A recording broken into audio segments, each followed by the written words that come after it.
hablemos de las causas, Antelm. O sea, yo creo, bueno, al final no se puede decir una verdadera causa y yo creo que, de nuevo, otra vez, o sea, las redes sociales evidentemente son una herramienta maravillosa que está generando la oportunidad de alcanzar un gran conocimiento y que la gente puede llegar a un gran conocimiento, pero también supone mucha incertidumbre, mucho desconocimiento, que hace que luego además la gente tache a la ciencia de que la ciencia se confunde. No, la ciencia siempre es clara, al menos hasta donde se llega. Otra cosa es luego el reduccionismo. Entonces, claro, tachar a los carbohidratos, el azúcar, como la única y exclusiva causa de la resistencia a la insulina, creo que es uno de los grandes mitos, al igual que lo fue que la grasa fuera el mal de todo y que las dietas bajas en grasa generaran amenorreas y problemas brutales de déficit de vitaminas en los años 80-90, ¿vale? Pues ahora yo creo que también la carbofobia y la inercia de muchas personas a pensar que es la única causa de la resistencia a la insulina es desastroso.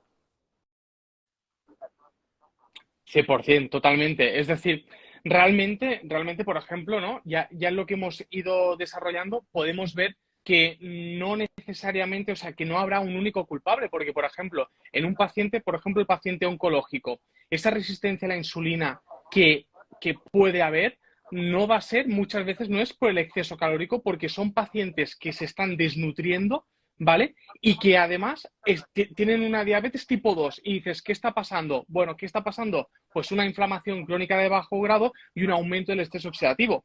Por tanto, ya tenemos, por ejemplo, dos cascadas metabólicas independientes de la dieta que van a favorecer esa resistencia a la insulina, por ejemplo, ¿no? Esto sería para ya hipotetizar dos cascadas que influencian en la resistencia a la insulina. Y luego el exceso calórico. Es decir, es innegable la importancia del balance energético en la resistencia a la insulina. De hecho, por ejemplo, salió muy recientemente una revisión sistemática y metaanálisis de las dietas que funcionan para la remisión de la diabetes y realmente lo que te dicen es que uses la que uses, lo importante es el déficit calórico y a partir de ahí ya puedes hilar un poquito más fino, pero obviamente el balance energético va a tener un papel importantísimo, ¿no? Es verdad, y alargándome un poco más en la respuesta, es verdad que considero, viendo la evidencia científica donde estamos, que una persona que tiene una resistencia a la insulina en un contexto de exceso calórico, la mejor combinación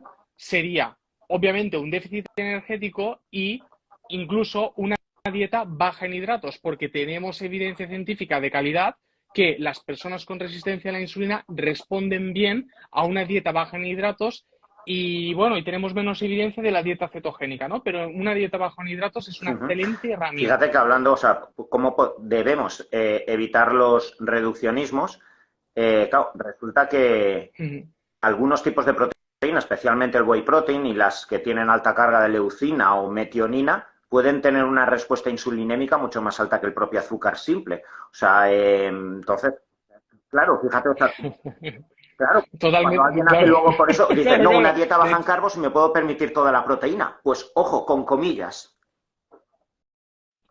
Exacto, 100%. De hecho, yo sé que, Tony, que tú también has experimentado en el buen sentido en ti mismo y yo también lo he hecho. Yo, por ejemplo, llevé durante un mes y medio, un monitor de glucosa, una monitorización continua de glucosa.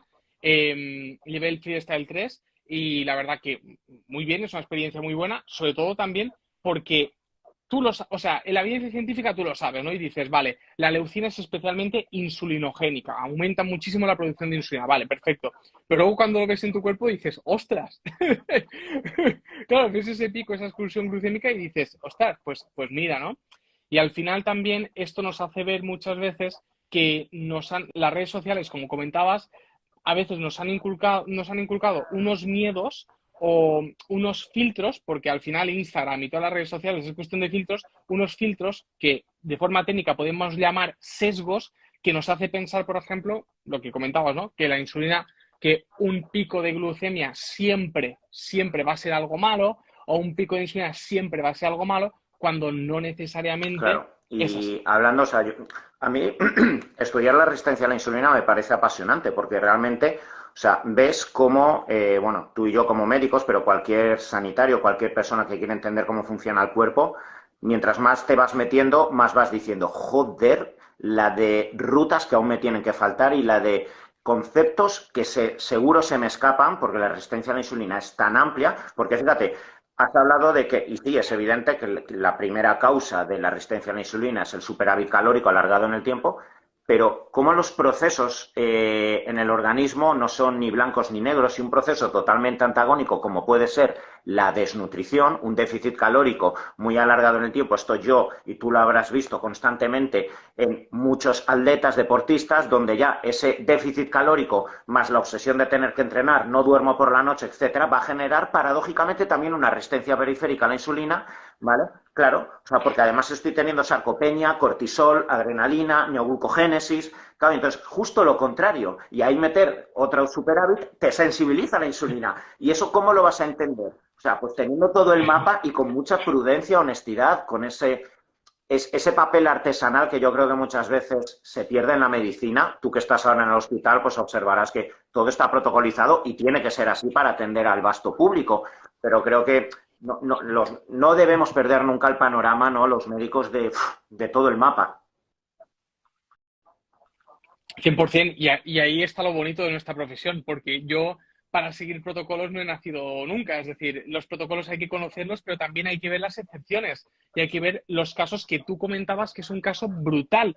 Sobre todo, yo esto lo veo sobre todo en atletas Claro. femeninas, en chicas, que especialmente en competidoras de fitness, o por ejemplo, yo me acuerdo de una bailarina también con casos de amenorreas hipotalámicas que generan resistencia a la insulina. Es que generan esa resistencia a la insulina y luego les dices, oye, en lugar de entrenar 7 veces a la semana, entrena 5, reduce también la duración de los entrenos, duerme 1 hora más, mejoramos el protocolo del descanso y además vas a comer 300 calorías más.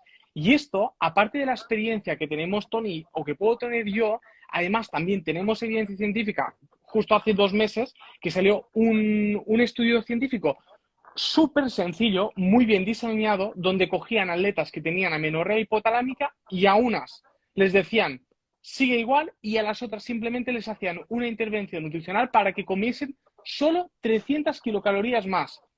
Y las que comían 300 kilocalorías más, creo que eran más de un 50%, 50%. recuperaban ese ciclo menstrual. O sea, es que es Deja bestial, el es que es clomifeno por los bestial, suelos. es bestial. Claro, claro, y luego dices, claro, y el chip, ¿no? Habitual, ¿qué sería? ¿Qué le harías a esta chica? ¿Darle anticonceptivos? ¿No? No, Ojo, pues o tú no. imagínate que Pues esta le chica ajusto la dieta. lee a un divulgador que te está hablando de que los carbos generan resistencia a la insulina. La pobre aún se quita lo poquito que tome el fin de semana con su familia.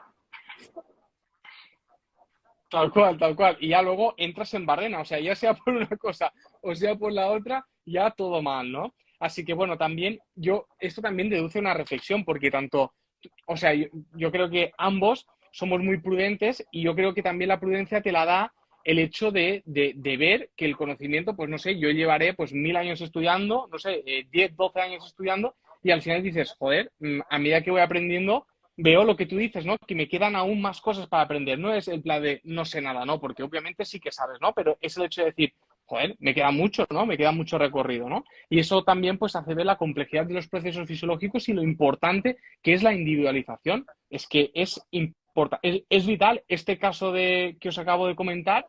Al final, si tú seguirías como el standard of care o no vas a un abordaje de nutrición, de estilo de vida, de entrenamiento, al final sería una chica que le darías anticonceptivas orales durante pues toda su vida y no acabarías atacando el problema etiológico, el problema de base. No, no. Y perdona que me enrolle, ¿eh? Y esto también puede pasar, por ejemplo, en otro contexto, yendo porque le estaba dando vueltas hoy a eso, y esto también es algo que hemos hablado en varias ocasiones, es, por ejemplo, el típico señor 40, 45 años que lleva un fármaco para la hipertensión, uno para el colesterol, uno porque está deprimido y además uno para la disfunción eréctil. Y nadie le ha pedido unos Total, valores de total. testosterona en sangre. Y luego, claro, y luego se lo pides y te sale una testosterona casi casi prácticamente indetectable, ¿no? Le pones la suplementación exógena con testosterona y al cabo de 6 meses, un año, igual se queda solo con el fármaco antihipertensivo y Sí, fuera. sí, sí, sí, totalmente. Y el otro factor que Y, nos queda, y bueno, esto sí que se ve mucho, el impacto del difícil control glucémico en diabéticos tipo 1, el estrés emocional. O sea, cómo esto, o sea, como las hiperglucemias, o sea, yo esto ya lo he observado con CGM, donde es que pacientes me han escrito 8:30, un picazo de glucosa, discusión con mi madre, no sé qué, no sé cuántos, o sea, todas las cosas escritas de los pacientes, digo, es increíble, o sea, y eso explica, yo creo que tú y yo, que hemos mamado mucho del deporte, del fisioculturismo, somos unos grandes privilegiados porque hemos podido ver en el terreno, en el campo de batalla, las cosas extremas que en PubMed y en los estudios no se leen.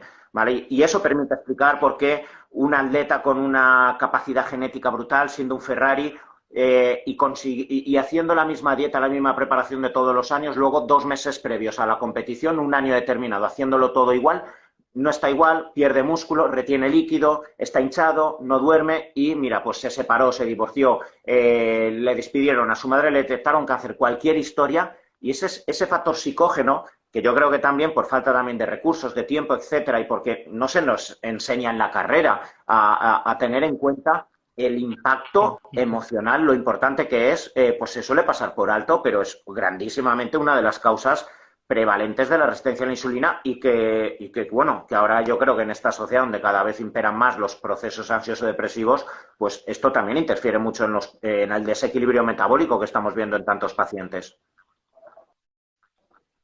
Tremendamente. Y para añadir esta cola, hay algo que tiene que es una pesqueña que se muerde la cola y es la relación de esto con el descanso. Es decir, si emocionalmente estoy estresado y demás, voy a dormir peor. Si duermo peor, también mi nivel emocional va a estar peor. Y no solo eso, sino que además, por ejemplo, las últimas guías de diabetes ya incluyen el descanso como un factor metabólico clave. Y no solo eso, sino que las guías de la Asociación del Corazón Americanas, creo que las publicadas ya en 2021, ya incluían el descanso como un factor de riesgo Flipa. cardiovascular. Claro, y si tú unes todos estos puntos, al final te das cuenta que tú a un paciente le tienes que preguntar emocionalmente cómo está, si ha habido novedades, si está estable, si no está estable, si cómo está y cómo duerme, qué calidad percibida tiene el descanso, incluso pasarle una escala de Pittsburgh, que es la escala que nos valore cantidad y calidad del descanso, porque todo eso va a tener pues igual o más impacto metabólico que lo que come o lo que deja de comer Claro, nuestro paciente, ¿no? totalmente.